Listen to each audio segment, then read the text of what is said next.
Hi friends. ఈరోజు లేచిన time బాగోలేదనుకుంటా. చూస్తున్నారు కదా, లవంగాలు చేసి అయితే మా చిన్నోడు పగల కొట్టేశాడు. ఎరా దాని జోలికి ఎందుకు వెళ్ళావు అంటే, పంచదార డబ్బా తీస్తుంటే అదే పడిపోయింది, కావాలని నేను పగల కొట్టలేదు అని భయపడకుండా సమాధానం చెప్పి వెళ్ళిపోయాడు. ఈ రోజుల్లో పిల్లలు అలా ఉన్నారు. కానీ నాకు తప్పదు కదా, జాగ్రత్తగా గాజు ముక్కలు ఒక బౌల్లో, లవంగాలు ఒక బౌల్లో వేసుకున్నాను. ఈరోజు పనమ్మాయి కూడా సెలవు పెట్టేసింది. దానికి తోడు వాతావరణం కూడా చాలా వేడిగా ఉంది. చెమటలైతే కారిపోతున్నాయి. చాలా చికాకుగా ఉంది. మొత్తం పని అయితే నాకే పడింది. ఒక్కొక్కసారి అంతే. మా చిన్నోడు చిన్నప్పటి నుండి చాలా అల్లరి చేసేవాడండి. వాడికి 9th మంత్ నుంచి అల్లరైతే స్టార్ట్ అయిపోయింది.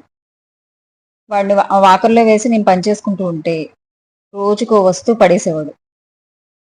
అప్పట్లో మాకు కబోర్డ్స్ కూడా లేవు.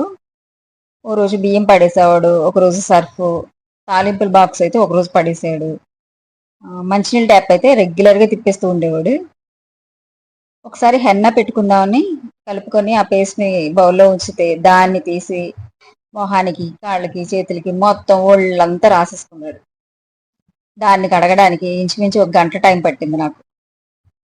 అంత అల్లరి చేసేవాడు. మనకి పిల్లలు అల్లరి చేస్తే బాబోయ్ అల్లరి చేస్తున్నారు అని అనిపిస్తుంది. అదే అల్లరి చేయకుండా కామ్గా ఒక చోట కూర్చున్నారు అనుకోండి, ఏంట్రా ఈరోజు ఇంత కామ్గా కూర్చున్నాడు వీడు అని బోర్ కూడా మనకే అనిపిస్తుంది. తల్లిలో అలా ఆలోచిస్తూ ఉంటాం. మీ ఇంట్లో కూడా ఇలాగే అల్లరి చేసే పిల్లలు ఉన్నారా?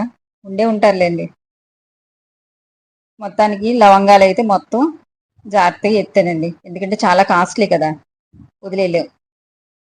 జాగ్రత్తగా మళ్ళీ శుభ్రం చేయాలి వీటిని. మొత్తానికి ఎత్తేసానండి అన్నీ. ఇగో ఇన్ని గిన్నెలు వచ్చినాయి. Okay friends, bye.